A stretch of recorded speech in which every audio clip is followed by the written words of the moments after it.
Max Haxhia, kreu I dhomës së avokatisë, ka dalë një deklaratë për mediat ku ka konfirmuar se bojkoti I avokatëve do të vijojë deri te premten më 25 tetor. Haxhia bëri më dje se në rast të përsëritjes së incidenteve të ngjashme me arrestimin e avokatit në Elbasan, bojkoti mund të zgjatet edhe për një periudhë të gjatë deri në një muaj. Në deklaratën e tij, Haxhia ka theksuar se kupa është mbushur dhe se nëse do të ketë raste të tjera të ngjashme, bojkoti do të vazhdojnë më gjatë se një javë. Ai ka paralajmëruar se bojkoti mund të zgjasë deri në një muaj, duke theksuar se një masë e tillë do të ndihmojë për të dhënë mesazh të qartë për papërgjithshmërinë e organeve drejtuese dhe autoriteteve për respektimin e të drejtave të avokatëve. Kreu I dhomës së avokatisë theksoi se kjo nismë ka gjetur mbështetje të gjerë jo vetëm në Shqipëri, por edhe në nivel ndërkombëtar. Max Haxhia informoi se Këshilli I dhomave të avokatisë të Bashkimit Evropian, organizata më e madhe e dhomave të avokatisë në Europë, ka shprehur shqetësim për ngjarjen e ndodhur dhe është e gatshme të dërgojë një ekip të specializuar për të mbështetur bojkotin dhe për të mbajtur kontakte me palët përkatëse. Qëllimi jon nuk është për të vënë para përgjegjësisë.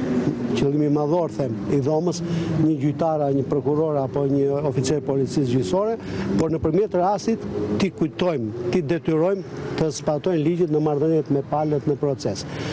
Lidhur me oficerët e policisë gjyqësore ose me prokurorin apo me tjetër kënd është në vullnetin e personit që ka qenë ndaluar për të vazhduar procesin. Në fund të fjalës së tij, Haxhia falenderoi të gjithë kolegët për respektin rigoroz të rregullave të bojkotit, duke theksuar se kjo është një formë presioni për të kërkuar drejtësi dhe respekt për profesionin e avokatit. Në lidhje me ngjarjen që nxiti bojkotin, Inspektoriati I Lartë I Drejtësisë ka nisur verifikimet lidhur me ndalimin e avokatit Ulian Bajrami. Avokati Bajrami u ndalua nga oficerët e policisë gjyqësore në Elbasan më 19 tetor pas një padije të ngritur nga prokurori Gjergj Ceka, I cili pretendon se është kërcënuar gjatë një seance gjyqësore. Bajrami u lirua pas 3 ditësh nga qelia, ndërsa inspektorët e lartë I drejtësisë janë dërguar në Elbasan për të administruar praktikat dhe rrethanat procedurale të ndalimit të tij. Dhomës së avokatisë I është ofruar gjithashtu mbështetje ndërkombëtare, duke shprehur se organizata ndërkombëtare e avokatëve ka shprehur shqetësim të thellë për këtë rast dhe është e gatshme të dërgojë një ekip për të mbështetur bojkotin dhe për të komunikuar me organet përkatëse.